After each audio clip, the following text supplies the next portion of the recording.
में ही था ना? हाँ, कैसा हुआ बेटा, कुछ देखा? वो बस वाला क्या करा, वो एक राली थी तो उन क्या करा, वो ब्रेक मारा, पीछे का टायर फिसल गया, वो सामने का लग गया, कंकरे अंदर आ गए बस के अंदर। लोग क्या करे, वो पत्थर लेके कांच फोड़ के छोटे बच्चों को निकाल लिया सबको। वो थोड़े वो सामने बैठे तो जने वो पत्थरों के नीचे थे, वो जेसीबी को और वो मंगाए थे तो उन लोग निकाले पूरे। टिप्पर आया ऊपर, बस के ऊपर टिप्पर आया। और ऐसा उन चलाया, वो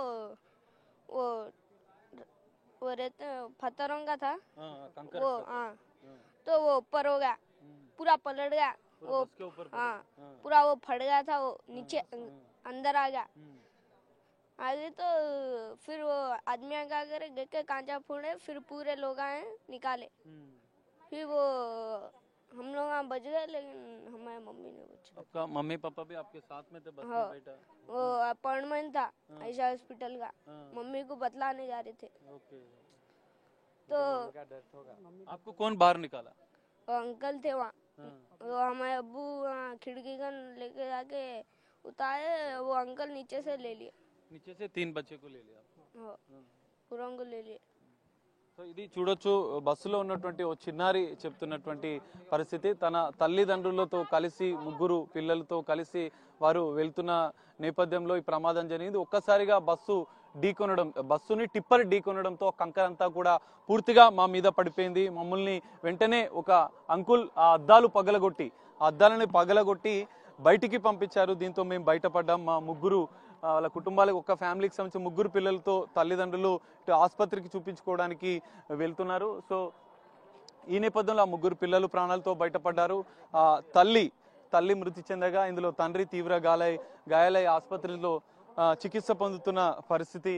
మరికొంతమంది ప్రాణాలతో బయటపడ్డారు. వారిని ఇక్కడ ఆసుపత్రికి తరలించారు, చికిత్స నిమిత్తం తరలించారు. మనం చూడొచ్చు, కొంతమంది వారి కుటుంబ సభ్యులు కోల్పోయిన క్షతగాతులకు సంబంధించినటువంటి బంధువులు రోధిస్తున్న దృశ్యాలు కూడా ఆసుపత్రి వద్ద మనకు కనిపిస్తున్నాయి. మార్చురీ వద్ద కూడా మరికొంతమంది వెయిట్ చేస్తున్నారు. అసలు ఈ ప్రమాదం టిప్పర్ ఢీకొనడం, ఆ కంకర లోడ్ అనేది పూర్తిగా బస్సు లోపల ప్రయాణికుల మీద పూర్తిగా పడిపోవడంతో ప్రమాద తీవ్రత పెరిగింది. ఇక్కడ కుటుంబ సభ్యులు కూడా ఇక్కడికి ఉన్నారు. ఒకసారి మనం వాళ్ళతో కూడా మాట్లాడించే ప్రయత్నం చేద్దాం. ఒకసారి అంటే ఏం జరిగింది ఏంటనే విషయం మనం తెలుసుకుందాం. అన్న, మీరు ఎక్కడి నుంచి అన్న? శ్రీరామ్ నగర్ తాండ వికారాబాద్ విలేజ్ ఉంటుంది. అక్కడ నుంచి అక్కడ ఏదో మొయినాబాద్ దగ్గర హాస్పిటల్ చేస్తారు. ఎందులో పని చేస్తారా? కాలేజ్లో హాస్టల్, అందులో పని చేస్తే మార్నింగ్ వచ్చిందన్న. ఇంట్లో ఏమో రోజు బస్సులోనే వెళ్తుంటదా? రోజు బస్సుకి వస్తుంది అన్న. పొద్దున అంటే ఏమన్నా మాట్లాడిందా? పొద్దున వెళ్ళేటప్పుడు ఏం మాట్లాడలేదన్న ఈరోజు. అసలు వచ్చేసింది ఇంట్లోకి. ఏం చేస్తారు?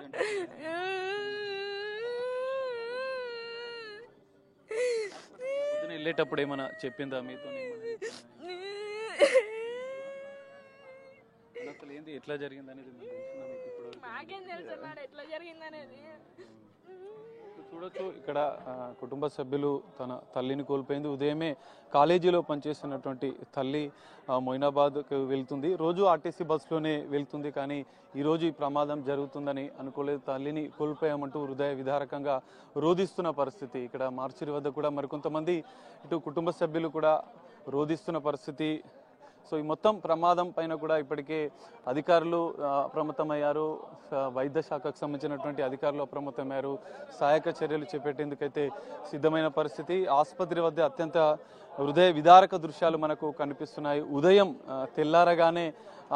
తెల్లారగానే వారంతా కూడా పనులకు, ఇటు విద్యార్థులు చదువు కోసం, మిగతా ఉద్యోగులు, ప్రైవేటు సంస్థల్లో పనిచేసే ఉద్యోగులు కూడా ఉదయం తెల్లారగానే రెడీ అక్కడి నుంచి వెళ్తూ ఆర్టీసీ బస్సులలో వెళ్తుంటారు. సో ఈ నేపథ్యంలోనే ఆర్టీసీ బస్సులో ఇంత దారుణమైన ప్రమాదం జరగడం పట్ల కొంతమంది అత్యంత బాధను వ్యక్తం చేస్తున్న పరిస్థితి కనిపిస్తుంది.